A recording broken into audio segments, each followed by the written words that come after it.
Sauce à tous, une petite recette du riz gluant à la mangue.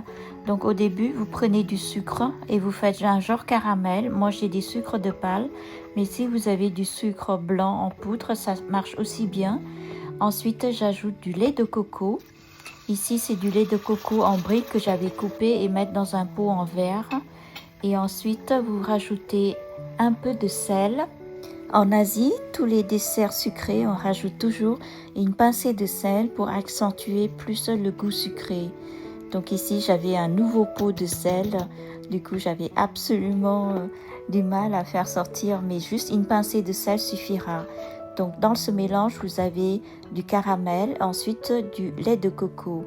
Une fois que c'est bien, le mélange est bien homogène, j'enlève 3 louches pour le garder pour arroser sur la mangue.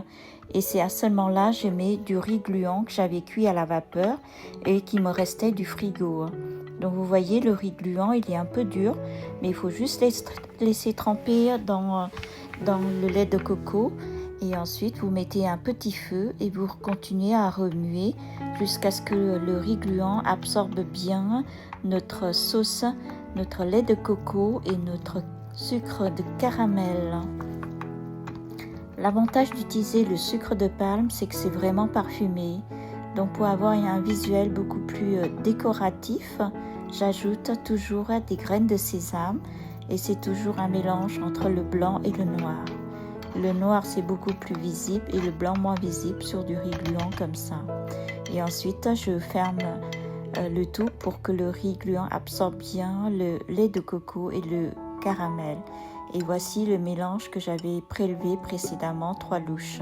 Ensuite, je commence à préparer le service, la décoration, dont je mets 3 cuillères à soupe de riz gluant dans une belle assiette à dessert. Voilà, de cette façon, vous voyez, le riz gluant, il devient un peu plus dur. Et ensuite, je mets 2 tranches de mangue que j'avais précédemment coupées dans ma dernière vidéo. Alors, il faut absolument de la mangue bien mûre. Et ensuite, j'arrose la sauce sucrée, caramel et lait de coco. Ensuite, j'arrose un peu de graines de sésame pour la belle décoration de l'assiette de dessert. Ici, c'est du riz gluant à la mangue mûre et arrosé un peu au parfum de graines de sésame que j'avais aussi grillé à l'avance. Et voilà, à très bientôt.